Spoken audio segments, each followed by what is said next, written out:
Function क्या होती है, ठीक है, एनालिटिक कॉन्टिन्यूएशन है और उसकी यूनिकनेस क्या होती है। तो देखिए यूनिकनेस क्या होती है,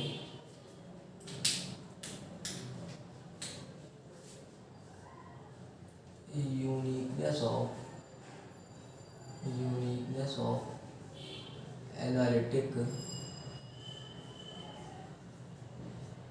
एनालिटिक कॉन्टिन्यूएशन, ठीक है।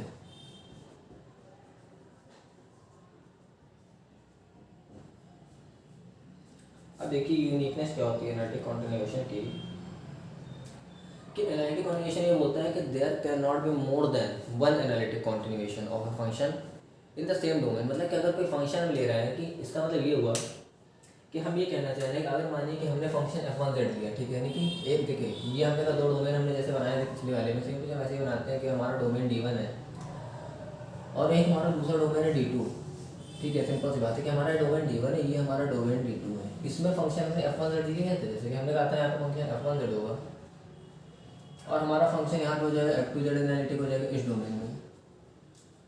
तो अगर हम इस डोमेन से इस डोमेन की बात करें तो हम बोल देंगे इस डोमेन में दूसरा एनालिटिक कॉन्टिन्यूएशन नहीं होगा f1z की तरह। मतलब कि जैसे कि f1z क्या होता है, एनालिटिक कॉन्टिन्यूएशन हो जाता है डोमेन d1 से d2 में, या फिर ये हम बोल देते हैं कि हमारा जो f2z होता है वो एनालिटिक कॉन्टिन्यूएशन होता है from the domain d1 to d2। लेकिन किसके लिए, f2z analytic continuation of f1 बोलते हैं, ठीक है। यानी कि f2z जो है वो एनालिटिक कॉन्टिन्यूएशन होगा ऑफ f1 का डोमेन d1 से d2 में, उसमें कोई दिक्कत नहीं है। तो इसीलिए यहाँ पे हम बोल सकते हैं कि f2z की तरह हमारा g2z नहीं मिलना चाहिए। मतलब कि हमारा दूसरा कोई इसमें फंक्शन नहीं मिलेगा इस तरह का जो कि एनालिटिक कॉन्टिन्यूएशन हो जाए of the same function f1 के लिए। पता नहीं समझ पा रहा हूँ, इतना आसान नहीं है क्योंकि इसको पढ़ने में समय लगता है। कोई बात नहीं, देखिए दोबारा बताते हैं।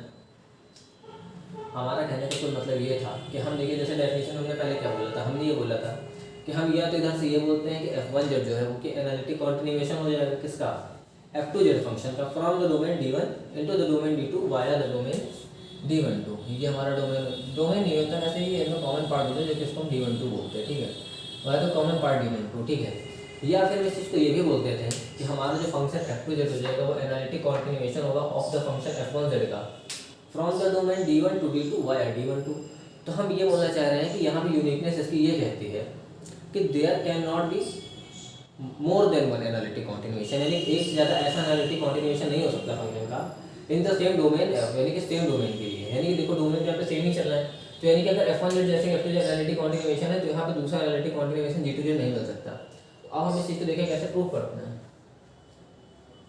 कोशिश करेंगे कि आपको समझ में आ जाए, ट्राई करते हैं क्या जाता है ट्राई करने में। तो देखिए अब हम प्रूव करना चाह रहे हैं, तो पहली बात तो ये कि f1z जो है कि एनालिटिक है किसमें, डोमेन d1 में। तो इसको लिखते पहले कि f1z हम इसको शॉर्ट में लिख देते हैं, f1z जो है वो कि एनालिटिक है, ठीक है, किसमें, डोमेन d1 में। और हमारा जो f2z जो फंक्शन था वो एनालिटिक था, ठीक है, किसमें, डोमेन d2 में। सिंपल सी बात है, f1z एनालिटिक था डोमेन d1 में और f2z एनालिटिक था डोमेन d2 में। अब हम ये मान के चलेंगे कि जो f2z है और g2z है दोनों ही एनालिटिक कॉन्टिन्यूएशन है किसके, सेम फंक्शन f1z के। सीधी सी बात है कि अगर हम दोनों को मान लें कि f1 f2z और g2z क्या है, दोनों एनालिटिक कॉन्टिन्यूएशन है सेम फंक्शन f1z के, d1 टू d2 और d1 टू, वो तो आप जानती हैं। तो अगर हम वहाँ उसके बाद ये दिखा दें, पहले मान लेते हैं, तो हमने कहा कि f1z एंड हमारा f2z या g2z है वो, तो हमने कहा जो f2z है, थोड़ा गलत बोल दिया हो सकता है हमें लग रहा है पीछे, हमें कहना चाह रहे हैं कि f2z और g2z दोनों ही एनालिटिक कॉन्टिन्यूएशन है सेम फंक्शन f1z। तो हमने कहा f2z एंड g2z क्या है, यहाँ पे एनालिटिक कॉन्टिन्यूएशन की बात हो रही है, ये बताया था ना। यहाँ पे हमने एनालिटिक फंक्शन को तो साफ दिखाई दे रहा है कि हम दोनों एनालिटिक फंक्शन है d1 और d2 में। अब हम यहाँ पे बात करें एनालिटिक कॉन्टिन्यूएशन की, एनालिटिक कॉन्टिन्यूएशन कंडीशन लगा इसलिए मैं ऐसा बोल रहा हूँ। तो हमने कहा कि f2z और g2z एनालिटिक कॉन्टिन्यूएशन है, analytic continuation of same function है ना, f2z और g2z एनालिटिक कॉन्टिन्यूएशन हो जाएंगे ऑफ द सेम फंक्शन किसके, f1z के।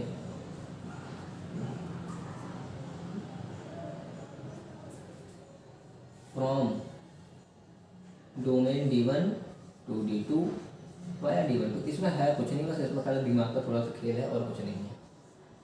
मुझे पहले बहुत कठिन लग रही थी मगर बहुत आसान है, इसमें कुछ नहीं करना है। तो अगर ऐसा हो जाता है तो एनालिटिक कॉन्टिन्यूएशन की कंडीशन हमारी क्या कहती है, ये सोचो पहले। कि एनालिटिक कॉन्टिन्यूएशन की कंडीशन हमारी ये बोलती थी कि अगर F2Z G2Z जो है, जैसे कि F2Z जो है वो एनालिटिक कॉन्टिन्यूएशन हो जाएगा F1Z का, तो पहली बात तो देखो क्या होगा, एनालिटिक कॉन्टिन्यूएशन कंडीशन में ये था वहाँ पे कि पहली बात तो उन्हें कॉमन पार्ट मिलना चाहिए, D1 को मिल रहा है। और हमारी जो दूसरी कंडीशन होती है तो वो कहती है कि अगर कोई दो फंक्शन जो कि एनालिटिक कॉन्टिन्यूएशन है तो F1Z और F2Z दोनों ही बराबर हो जाएंगे। तो हमने बोला है कि F2Z जो है भी एनालिटिक कॉन्टिन्यूएशन F1Z की, G2Z की बात नहीं कर रहा है, अभी इसकी बात कर रहा है F2Z की। तो ये जो F1Z का एनालिटिक कॉन्टिन्यूएशन हो जाएगा तो हम बोलेंगे कि F2Z की जो फंक्शन की वैल्यू होगी F2Z बराबर हो जाएगी किसके, F1Z के। किसमें किसमें बताओ ना, हम कहेंगे किसमें, फॉर ऑल जेड के लिए, यानी कि जेड की किसी भी वैल्यू के लिए in the domain in D12 common region है, डोमेन नहीं है, फिलहाल डोमेन बोल देता हूँ बार बार, लेकिन कॉमन रीजन होता है। ये यहाँ पे क्या है, ये हमारा कॉमन रीजन है, सिंपल सी बात है। अब हम बात करेंगे किसकी, और यहाँ पे F2Z एनालिटिक है वो मैंने लिख दिया, फिर भी यहाँ लिख देता हूँ कि हमारा क्या है F2Z एनालिटिक इन किसमें D2 में, ये F2Z एनालिटिक है। अब देखो मैं थोड़ा सा इधर कर देता हूँ इस चीज़ को, ये हटा के, ये तो एनालिटिक कॉन्टिन्यूएशन की कंडीशन आपको याद रखनी है सिर्फ, जो मैंने यहाँ बताई है। तो अब देखिए क्या होगा, अब हमने क्या कहा कि देखो यहाँ पे F2Z जो हो गया था F1Z के बराबर हो गया। इसी तरह हमने बात की G2Z फंक्शन की, हमारा जो G2Z था। अब देखिए जो G2Z फंक्शन हो जाएगा उसमें भी एनालिटिक कॉन्टिन्यूएशन की जगह लगा देंगे कंडीशन। एक सेकंड देखते हैं कैमरे में आ भी रहा है कि नहीं वीडियो, वैसे तो आ ही रहा है, थोड़ा सा इसको मैं इधर ऐसे कर देता हूँ, शायद नीचे का नहीं दिखाई दिया मुझे लगा, तो इसको थोड़ा सा, एक सेकंड, अब ठीक है, ठीक है, वहाँ पे आपको नीचे का भी दिखाई दे गया होगा, चलिए ठीक है, अब सही है। थोड़ी सी लाइट पड़ रही है उधर, शायद एडजस्ट कर लीजिए, कोई बात नहीं। तो देखिए हमने अब ये बोला कि हमारा जो G2Z है वो भी analytic continuation of the same function F1Z का, तो G2Z जो बराबर होगा वो भी F1Z के बराबर हो जाएगा। किसमें किसमें भैया, किसमें, हम कहेंगे फॉर ऑल जेड के लिए। ये तो चल ही नहीं रहा था, for all Z in D12 region की बात कर रहा है। तो देखो D12 में वही बोला तो कॉमन रीजन है, उसकी कोई बात नहीं। अब देखो यहाँ से G2Z बराबर F1Z आ गया, और यहाँ पे G2Z भी क्या है, G2Z भी हमारा एनालिटिक है किसमें, डोमेन D2 में। तो देखो अब हमने क्या कहा कि हमने कहा यहाँ पे देखो F2Z और G2Z दोनों ही बराबर आ जाएंगे, क्योंकि यहाँ पे दोनों F1Z के बराबर है। तो हम यहाँ से ये लिख सकते हैं कि इसको फर्स्ट मानो सेकंड मानो, मान लेना, तुम लोग कोई दिक्कत नहीं है। तो हमने बोला यहाँ से F2Z बराबर हो गया किसके, G2Z के, for all Z in D12, बिल्कुल भी है ना। अब देखो इसको इस तरह से लिख सकते हैं फिलहाल हम कि F2 minus G2Z is equal to 0, and ये क्या हो जाएंगे, F2Z माइनस G2Z क्या हो जाएंगे, इजिकल टू 0 हो जाएगा for all Z in D12। इतना करने पर आपको थोड़ा सा एक बात ध्यान रखनी है, तो ठीक है, हमने ये कंडीशन निकाल ली, हम इसी से थोड़ा सा इस्तेमाल करेंगे आगे चल के। तो देखिए कैसे करेंगे इसको, इसका यूज लेंगे भी बाद में। अब हमने कहा कि हमने जो माना था कि हमारे जो फंक्शन थे दो F1Z में, यहाँ पे जो हमारा फंक्शन F2Z था वो एनालिटिक था डोमेन D2 में, और हमारा जो फंक्शन F1Z था वो एनालिटिक यानी कि G2Z था वो एनालिटिक था D2 में, दोनों ही एनालिटिक D2 में है। तो हमने कहा यहाँ पे F2Z and G2Z analytic in D2, domain D2 में एनालिटिक है। तो हम इसको इस तरह से लिखते हैं, हमें पता है कि अगर दो फंक्शन एनालिटिक है तो उनका जो सम होता है वो भी क्या होता है, एनालिटिक हो जाता है, और उनका जो डिफरेंस होता है वो भी एनालिटिक होता है, उनका प्रोडक्ट भी एनालिटिक होता है, और उसका डिवीजन एनालिटिक होता है। उसके लिए कंडीशन होती है थोड़ी सी, मतलब नीचे वाला जो होता है पार्ट जो होता है डिनोमिनेटर को 0 नहीं होना चाहिए, बस एनालिटिक हो जाएगा। तो देखो हम क्या कहते हैं कि F2Z और G2Z क्या हो जाएंगे, इनका जो डिफरेंस होगा F2Z माइनस G2Z, ये क्या हो जाएगा, ये कह रहा है एनालिटिक हो जाएगा for all Z in D2, ठीक है, ये एनालिटिक होगा all Z in the domain D2।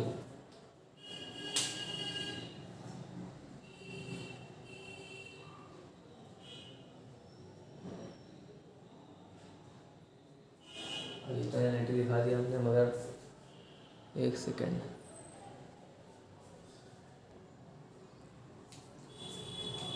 देखिए यहाँ थोड़ा सा ये चीज़ है कि यहाँ पे मैंने सही लिखा था, ऐसे मुझे तो कोई दिक्कत नहीं है, लेकिन हम ये बोलना चाह रहे थे कुल मिला के यहाँ पे कि हमने कहा था कि F2Z और G2Z में एनालिटिक है डोमेन D2 में, तो इसका मतलब ये हुआ कि हमारा जो F2 माइनस G2 जो है, ठीक है, F2 माइनस G2 हो जाएगा, वो एनालिटिक हो जाएगा।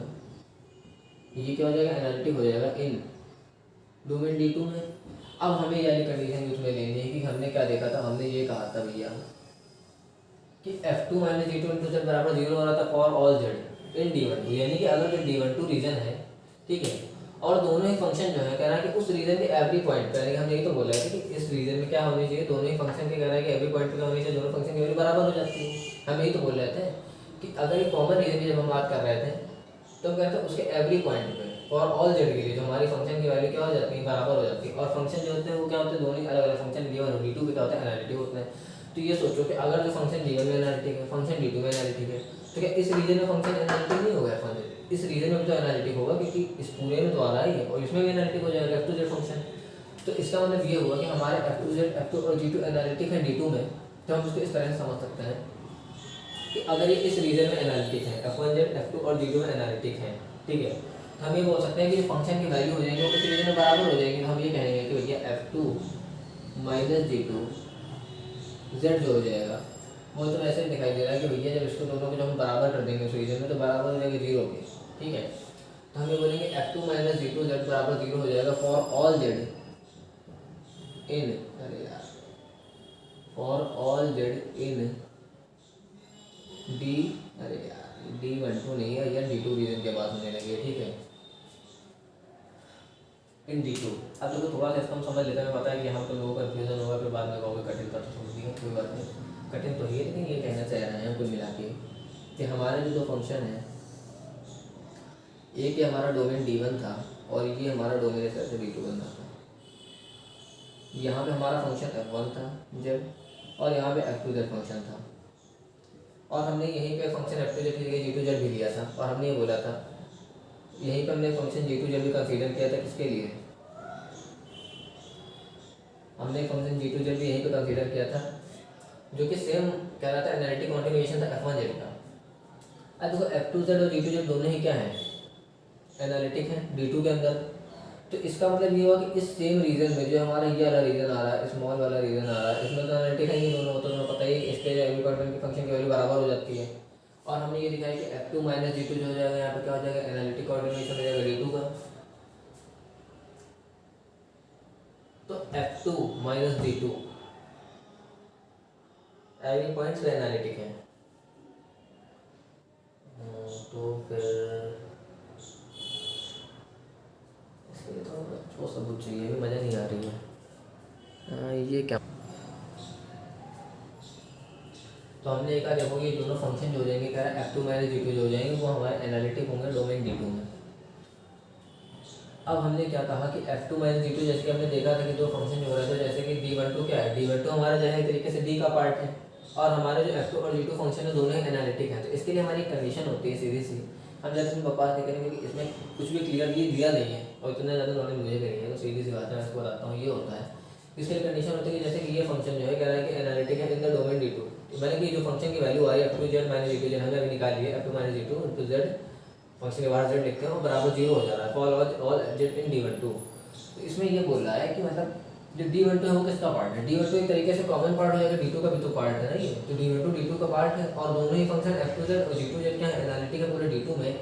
इसलिए वी मस्ट हैव, वो सीधे सीधे बोल दे रहा है कि we must have F2 minus G2 Z is equal to 0 for all Z in D2। आप देखो अगर सही बात बोले ना तो ये स्टेप याद ही करने वाला है, अगर इसको नहीं याद करोगे तो तुम दिमाग लगाओगे तो कर जाओगे। लास्ट स्टेप एक लाइन है, बस पहले तुम्हें इतना याद रखना है कि बस कि जैसे कि बोला था हमने यहाँ पर जो फंक्शन दिखाई दिया था, ये कह रहा था जो D12 है वो इतना लिखना है हमको कि जो D12 है क्योंकि वो कॉमन पार्ट है किसका, डोमेन D2 का, ये डोमेन D2 का कॉमन पार्ट है, और साथ ही में जो हमारे फंक्शन F2 जो G2 है वो एनालिटिक है किसमें, डोमेन D2 के अंदर। तो हमारे पास क्या होना चाहिए, यहाँ पे लिखते हैं वी मस्ट हैव, बस इतना लिखना है कि इस कंडीशन के बाद में लिख देंगे कि we must have F2Z minus G2Z is equal to 0 for all Z in D2। तो इसका मतलब यही तो हो गया कि F2Z बराबर हो गया G2Z के। अब क्योंकि ये दोनों ही फंक्शन जो है बराबर हो गए फॉर ऑल Z के लिए इन D2, और हमने क्या दिखाया था, हमें ये तो दिखाना था कि भैया D2Z जो होगा कि डोमेन D2 के अंदर अगर कोई एनालिटिक कॉन्टिन्यूएशन ले रहा है तो एक यानी कि सेम डोमेन के अंदर, तो मतलब कि वो यूनिक होना चाहिए। तो हमने दिखा दिया कि F2 बराबर G2 हो गया, यानी कि वहाँ पे सिर्फ एक ही है, ये दोनों एक ही वैल्यू हो गई, इसलिए यहाँ पे यूनिकनेस प्रूफ हो गई। तो हमारा ये जो होता है यहाँ पे थ्योरम प्रूव्ड हो गई है। तो उम्मीद करते हैं आपको वीडियो ठीक ठाक लगी होगा, फिलहाल पता नहीं कैसा है, पहले वीडियो था तो। ओके बाय बाय, टाटा, खेल खत्म।